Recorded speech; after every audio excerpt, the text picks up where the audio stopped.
Peace. What's up, beautiful people?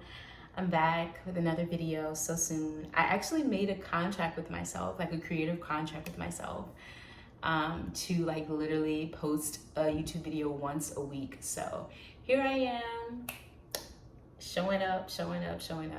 I had a lot of fun last week doing the puzzle and talking. That puzzle it's still in the works, but today I really wanted to do something super fun and easy and just show you how accessible this is for, everyday people. We're making some herbal infused honey. You don't have to be a big time herbalist. All you need is just a couple of ingredients, and we get it popping. So I'm gonna be making some herbal infused honey today and just chatting with you a little bit because I liked the chat last week when we were talking and doing the puzzle, and I'm actually feeling better today. You can hear it all in my voice. So I'm actually drinking some tea right now. That's fennel and cinnamon, just something to just help boost my metabolism and speed up my digestive system, just because my stomach kind of has been bothering me. But we're gonna be making some herbal infused honey. So I got some honey. I got this one from Whole Foods. The farmer's market is not that close to my house for me to go drive to it. I would have loved to go to the farmer's market to get some honey, but I got this clover honey. We're going to be using lavender. We're going to be using some lemon balm. And we're also going to be using some passionflower. And since I don't have a lot of the herbs left like I did for the first time around, I'm definitely going to make do and probably just be measuring in smaller quantities. This is, the 1/8 cup, and I also have the 1/4. May do the 1/4 for the lavender, but we're going to see. So the reason why I'm using these herbs for this blend is because they are going to be those relaxing herbs that really help calm that mental chatter, the anxiety, and really help you ground into your body and just feel, I guess, relaxed and calm and connected. And if you're a big tea drinker like me, or you just like honey in general for other things, this recipe is going to be perfect, whether you're putting on top of some French toast, your breakfast, just whatever you're using this honey for, it's going to be really good and yummy. And by the end of it, it's just going to have like such a rich flavor. And that's what I loved about it. When I first finished making the honey, well, I let it sit for a month. You let it sit for a month, and I was turning it every day or every other day. It just depends. If I was in town, I wasn't going to necessarily depend on my boyfriend to do it, but I was turning it every other day. And then after that month, I unsealed it, and it was just it smells so good. And when I tasted it, I literally kept eating it. And as I kept tasting it and eating it, I was just like getting calmer and calmer and calmer. I don't know if I took a nap after that, but I could have. So this is the book. I have a lot of herbal medicine books because at the beginning of the year, I was really heavy on just looking at herbs. So I'm actually starting to get back into that. I think it's the perfect season for me to dive back into the herbs and just, I have my whole little herbal apothecary, and I can make a video about that another time, but we're just gonna get into this one. So this is the book that I'm using, The Modern Dispensary. It's just like everything really starts with, wanting to know how to do something and then going out to find books, find knowledge, find videos, and that's how you're just probably watching this one today. Unless you just like me that much, you're just tuning in.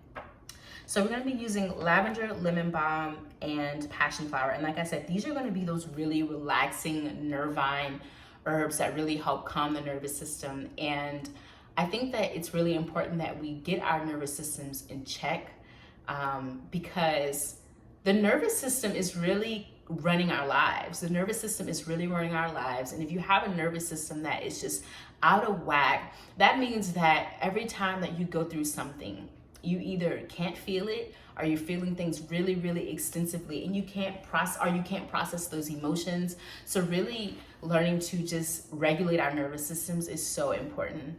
So I'm using lavender, and I'm just gonna read the descriptions from this, just a chit chat. But lavender is a relaxing nervine that eases tension and anxiety. It is a specific for high-strung, nervous, self-absorbed people who need to relax. It lifts mood and is mildly antidepressant. Lavender has a mild analgesic effect, which is a pain reliever. and can ease headaches and migraines when taken soon after onset. The essential oil of lavender is antifungal and a great remedy for burns.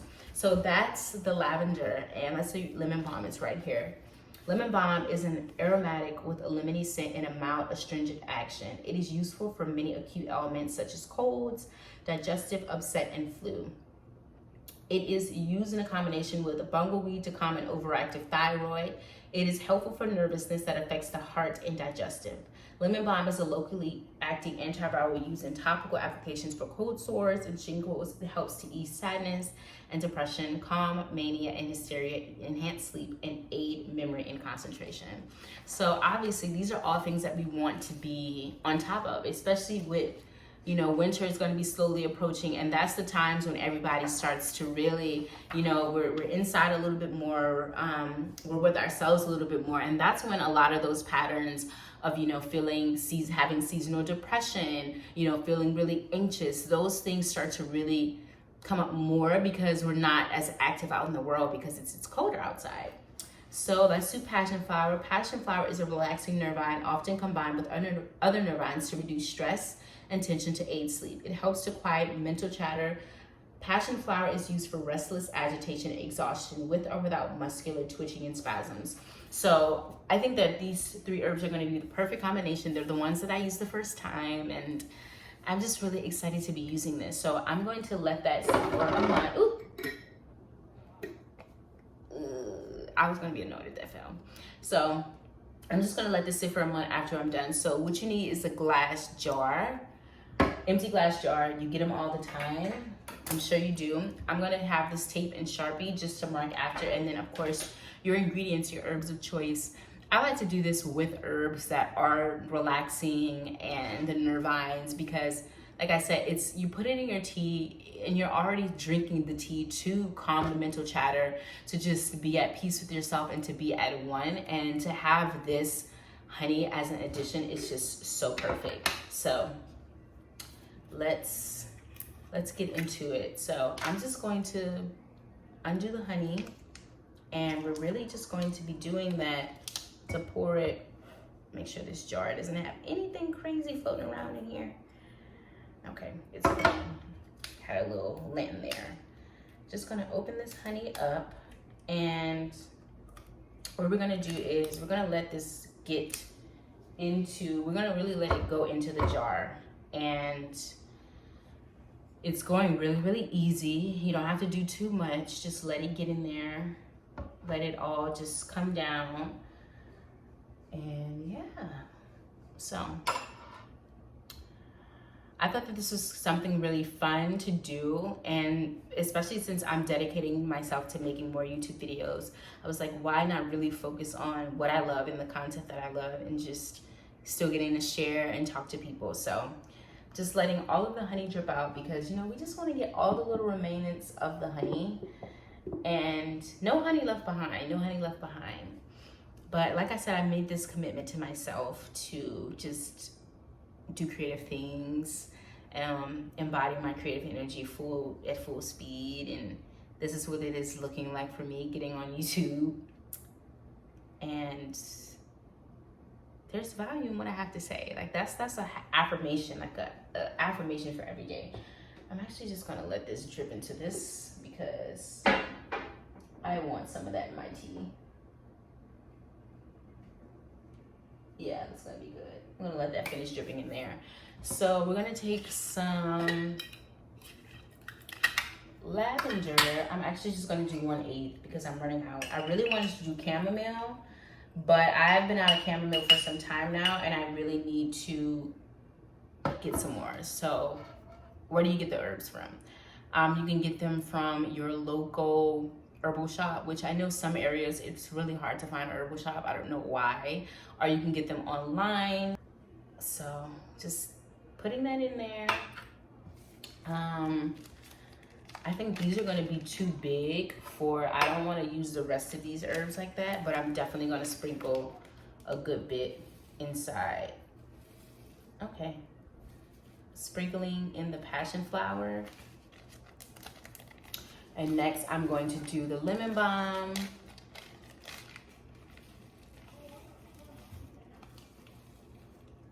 And this is gonna be really, really good. I didn't measure this out because it doesn't matter to me. But yeah, it's gonna be really, really good. Just gonna spread them out a little bit. I'm like so in love with this scent already. This is how it looks. And all you're gonna do is top it up. This is where your tape and Sharpie comes in handy, because now it's time for us to just date it so we can know when we dated it. I mean, when we made it. So we're gonna date it, write down the ingredients so we know what's inside. And that's what you do when you're making anything, any type of herbal remedy, whether it's a tincture, flower essence, which I really want to get into flower essence. You just want to date it. So today is the 3rd.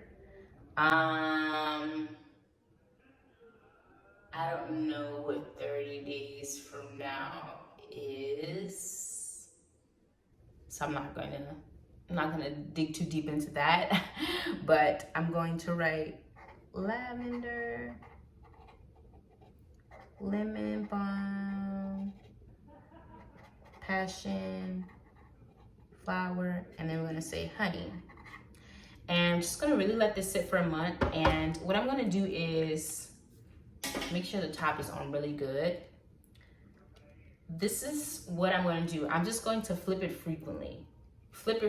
So everything really just becomes one with each other. So I've just did this. I'm gonna flip it today because why not? And then I'm just gonna make sure that I flip it tomorrow. If I'm not in town, I'll just get Joshua to flip it. He knows the deal. We've done this before, so, and he really liked it too, so he'll get into it. But that is literally all you have to do for the Herbal Infused honey. And now you are on your journey of really just making your little medicine at home. And that is just so great, and so precious for you to come into making your own herbal medicine at home. But before we go, look, I want to tell you I want to read my contract to myself. So I was doing a card pull and I actually got the card Take Direction. Follow Your Heart card deck is like my favorite card deck. It has definitely helped with connecting to myself and my intuition a lot. I cannot find the Take Direction card. Hold on. I did a card pull yesterday after I finished meditating. I did a card pull and I was asking for clarity on some things. And this is the card that I got. So I had just finished making my creative contract with myself where I was really just setting my November intentions. And in those intentions, I told myself that I would create more, make more YouTube videos. And I also decided to just set some boundaries with myself when it comes to my November intentions, because I think that it's important that we set boundaries with ourselves in the process of living. Because if you can't set boundaries with yourself, then it's like you can't set boundaries with anyone else. Like, you have to know when it's like, okay, you're tripping. So I set these boundaries. And I said, do not create from pressure, because when I create from pressure, I absolutely hate it. Only create what you love. Know the difference between heart duties and mind duties. And really the heart and mind, in life, it's just, you want that to be on one accord, but oftentimes our mind and our heart are operating so separately. So that's why I said, you want to know the difference between heart duties and mind duties. And for me, it's really big that I know the difference between heart duties and mind duties, because it's really going to save me a lot of, I guess, mental exhaustion when I'm supposed to be doing something from my heart and I keep going to my logical mind to make the decision for me, or when I just need to make a decision that does involve my mind, something that includes processing, and not processing, but something that is simple, because I think the mind is really not meant for super complex things. I could be wrong. But the point that I'm trying to make is that if I'm using my heart in a situation that my heart it needs to take a break, then I could be overly emotional. So really knowing the balance between when to use your mind and when to use your heart is really key for me. I said affirm, no negative self-hate talk, because I get into those modes sometimes where I'm like just in my head and I'm going off on myself. I said, don't become too attached to one identity because you are unlimited in your expression.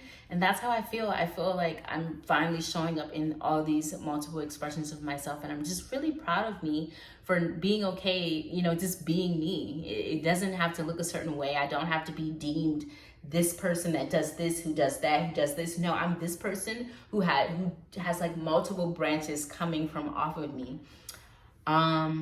It says create regardless. It doesn't matter what I'm doing. Like, this was just a simple creation for me to even do this honey on camera. It just create. Always see that anything that I'm doing is a simple creation. And always set intentions / pray before doing anything. And when it comes to what I mean by doing anything is like just putting out into the world like why you're doing this. Like, even with making this honey, I just want to feel good. I want to relax this winter, and I want to have like a really sweet little remedy that I can put into my tea at any time when I just need to relax, when I'm in my head too much and I need to chill. So that was the boundaries that I made for myself. And with the card pool, I got the take direction, and what I did was I drew the little symbol and I went ahead and wrote some notes of what I got from the card, what the meaning of that even means. It says, there is no wrong way. You are divinely guided regardless. Indecisiveness is equal to scattered energy, and the universe can't get through to you with scattered energy. And, you know, she leaves the definitions for the cards, and it's just like I go and get it, and then I try to just take my own interpretation too from it as well. But her explanations are great. Give yourself the chance to imagine all the possibilities of what you want and go for it. Take direction from a calm center to bring clarity, communicating with clarity over aggression, and keep your momentum above all else, trust. So that's what I really got from that card. And it was just perfect for me when setting my November intentions, you know, setting those boundaries and really getting into my creative contract of just showing up to create something anyway. So yeah, I'm gonna keep you guys updated on this. Like I said, it's not gonna be for another month, so got some time. But if you enjoyed this video today, please be sure to like and subscribe to my channel. Check the links down below to connect with me and listen to my podcast. I'm going to be doing a rebranding of my podcast, and it's going to be super freaking great. It's going to be all things mind, body, and soul, and really just a coming home to yourself, especially when you're listening to me chat. So yeah, thank you guys for tuning in today. Love you. See you soon.